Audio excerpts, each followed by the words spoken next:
Magandang hapon mga bay. Nakatapos ko lang mag-deflowering dito sa isang saging natin na lakatan. I-spray natin ito mga bay, tapos mamaya babalutin na natin.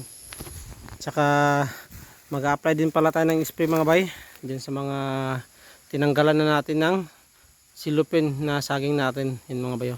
Kasi nag-i-spray tayo dyan mga bay ng foliar fertilizer tsaka fungicide at insecticide.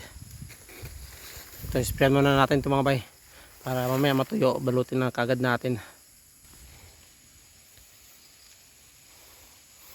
Higuin talaga natin mga bay, no? Okay lang yun mga bay, para makinis yung ating saging na lakatan. Yan. Isa lang tong babalutin natin ngayon mga bay.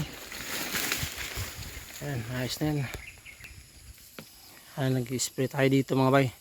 Ito mga 2 weeks pwede na ito mga bay.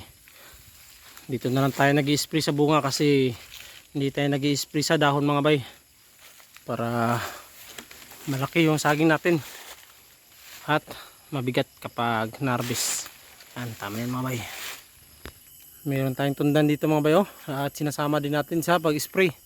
Yan, medyo malalaki na mga bay. Pwede na to next week. Tingnan natin kung ilang kilo yan mga bay. Parang ilangan to 1, 2, 3, 4, 5, 6, 7, 8 hands mga bay. Saging tundan. Babalutin natin mga bay kasi tapos na tayo mag-spray. At yan, medyo tuyo na siya. Ito lang muna yung mababalot natin kasi yung iba mga bay wala pang puso yun, no? Yung mga huli. Pero medyo marami pa naman konti mga bay yung walang puso. Yan, no? Dun parang nasa mahigit kalahati naman na siguro mga bay yung nabalot natin.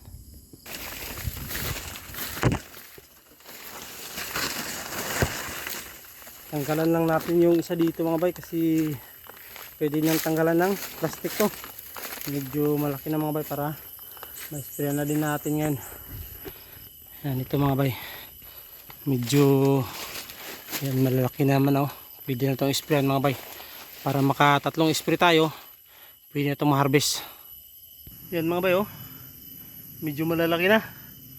Mas lalaki pa ito mga bay after 3 weeks kasi i-spray natin ng foliar fertilizer. Yan, medyo malaki na bulig din ito mga bay. Ilang hands to?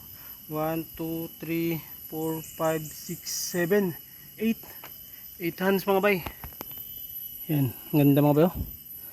Makinis naman yung ating saging na lakatan. Tapos na din tayo mga bay. Ito yung tinanggalan natin ng plastic. Medyo malaki na din mga bay, oh. Tingnan natin kung ma-harvest na to after 2 weeks. Kung masasabay dito mga bay sa dalawa na to. Ito. Kasi ito mga bay, mga 2 weeks yung estimate ko dito, ma-harvest na to itong dalawa na to. At yan mga bay, oh. Tuyo na kagad yung in-spray natin. Ito yung una natin in-spray kanina. Wala pang 30 minutes, tuyo na kagad. Kasi naglalagay din tayo ng sticker mga bay dito sa pang-spray natin. Hapon tayo nag-spray dito mga bay kasi pag umaga baka masunog yung saging natin kasi naghahalo tayo ng insecticide saka fungicide. Iwas lang tayo sa sunog mga bay, kaya basta maganda yung panahon, hapon tayo nag-apply ng spray dito sa bunga ng ating saging. At saka yung mga mga bay babalutin natin. At yun, punta pa kami ng bayan ngayon mga bay, no? Kasi kaarawan natin, wala namang kung tayong handa mga bay. Tapos sakto, pista dun kila mama mga bay sa bayan. Doon na lang kami, makikipista na lang kami mga bay kasi meron silang karne. Mag-iyaw-ihaw na lang daw kami dun. Doon na lang tayo mag-celebrate mga bay ng ating kaarawan. At yun, maraming salamat sa panonood mga bay, no? At tuloy-tuloy lang tayo sa pagsasaging. At ingat po tayo palagi.